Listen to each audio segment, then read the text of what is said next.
Venha, vem, vovó, vem, vovó.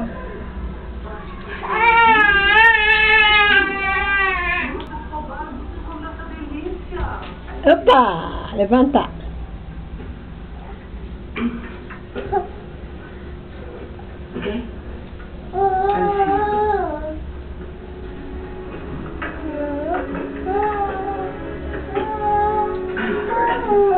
A garota é boazinha, vai estar de picante com ela à toa. Não tô entendendo. Ela só quer agradar. Ela gostou de você, sabia? Ela gostou de mim, sabia, Carol? Deu pra notar. Ok. Opa. Vem, levanta, vem. Vem, Sabrina, vem. Ô, Carol, os cobares e a sua resposta. Pelo amor de Deus. Porque você fica confusa.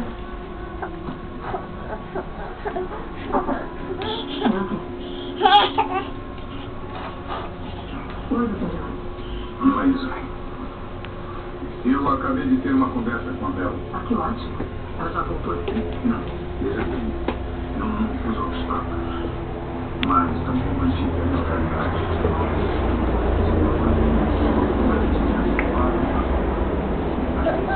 Nós temos que agir com a cabeça.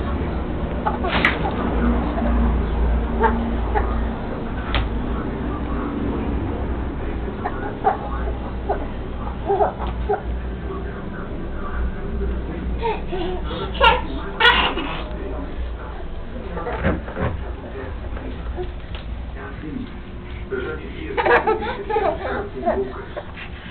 Eu pensei em tão por trás. Eles são sempre tão intensos, tão exagerados. Um analista qualquer, de repente, se transforma num Romeu e Julieta se você põe obstáculos. Eu não sei, não. Mas você senta ali. Eles se apaixonam pela história. Não é nem pela outra pessoa, pela história que eles se apaixonam. Eles se sentem heróis de uma saga romântica. O mais inteligente a fazer é andar em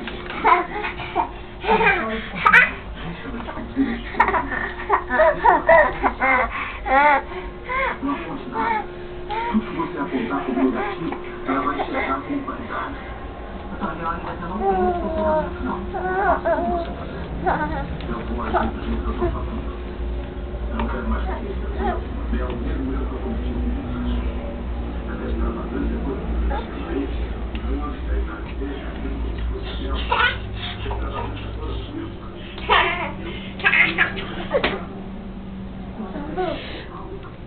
Eu devia ter aprovado, não devia ter aprovado.